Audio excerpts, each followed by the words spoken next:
Okay, I'm going to start with this middle one here, with completing the square. We're supposed to solve by completing the square. So, to complete the square, we need to make sure our leading coefficient is a 1, which in this case it is. So, what you do is you take your middle term, you cut it in half. So that's what I wrote here, 18 divided by 2.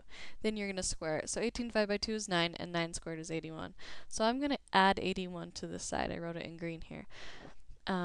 Oh, up here as well, I added 4 to both sides just to move the 4 to the other side of the equal sign. Well, if I add 81 to one of the sides of the equal sign, to keep this a true equation, I need to add it to the other side of the equal sign as well. 81 plus 4 is 85. Now, the reason we complete the square is just a little trick we use so that we can be able to factor it into two sets of identical parentheses. And what that does here, you'll see in a second, but x squared plus 18x plus 81 now can factor into this nice set of parentheses here. And you can check it by foiling it out. You'll get the same thing back here. So since I have x plus 9 times x plus 9, those are identical, I can just write it as x plus 9 to the second power, since these are really just being multiplied by each other. Now I want to undo this second power, since I eventually want to get the x by itself. So to undo a square, I square root both sides. When you square root this right side here, you want to take the plus and the minus of it, because there's always those two options when you take the square root. So the square and the square root up here cancel, and I just have x plus 9 equals the plus or minus square root of 85. I eventually, remember, wanted to get the x by itself, so I subtract 9 on both sides, and we usually write the negative 9 first before the square root. You could write it after, but it's just maybe more proper to write it before. So that's the answer to the second problem. Let me go over here to solve by completing the square.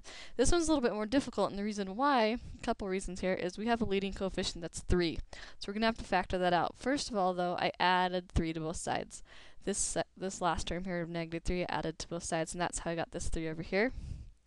Then I factored this 3 out, because I need to have a leading coefficient of 1 in the set of parentheses here before I start completing the square. But when you factor 3 out, 3 doesn't go into 4, does it? So you have to actually turn this into 4/3. And you can check that if you distribute this 3 back through. 3 times 4/3 is just going to give you the number 4 again. So that's that little trick there. We got 4/3. So now when you complete the square, you take your second term here and you cut it in half. So 4/3 divided by 2, and then you square it.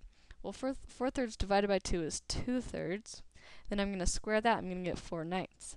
So that's what I've decided to add here, is 4/9 to the left side. Well, I'm not really adding 4/9. I'm actually adding 4/9 times this 3 outside here, because this 3 is still there outside of the parentheses. So I'm not really adding 4/9 to the left side of the equal sign. I'm adding 3 times 4/9, because this eventually would be distributed through. So to keep both sides of the equal sign the same, I'm going to actually have to add 3 times 4/9 over here on the right side. Which, when you times that through, you're going to get 12/9, which simplifies down here to 4/3. That's where this part came in. Now remember, the reason for completing the square is that it will factor into two sets of identical parentheses. So this one would be x plus 2/3 times x plus 2/3. So I just wrote it once with a square here. So I'm going a little quick. I want to get all these 3 problems in here in the 5 minutes that the video allows. So again, I want to eventually get this x by itself. So I start moving things to the other side. First thing I did here was add these two together. 3 plus 4/3 gave me 13/3. Then I wanted to start getting everything alone, so I divided both sides by 3. So 13/3 divided by 3 gave me 13/9. Then I wanted to square root both sides to get rid of the square here. Undo the square, square root both sides. So that's what I did to get to this step. When you square root the 13 and the 9, you're going to get plus or minus square root of 13 over 3. Then I'm just going to subtract 2/3 to both sides. They both had the denominator of 3, so I just wrote them once over this 3. So that's the final answer of this problem. Negative 2 plus or minus square root of 13 over 3. And I have about 50 seconds left. This thing, when they say find the x-intercepts of the function, remember when you're finding x-intercepts, you're just basically setting the y equal to 0. And f of x is like our y. So it's really like the same problem as these last two problems where we have a function equal to 0. So again, I went through each step. I added 1 to both sides. I factored out my 2. I took my middle term and cut it in half and then squared it. 22/4. I added that here, but remembered that I'm not really adding 22/4. I'm adding 2 times 22/4, which is really 44/4, which is 11. So I added that to this other side here.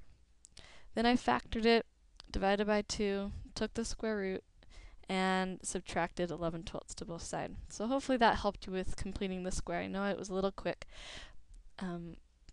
but try to look through my work and see if that can help.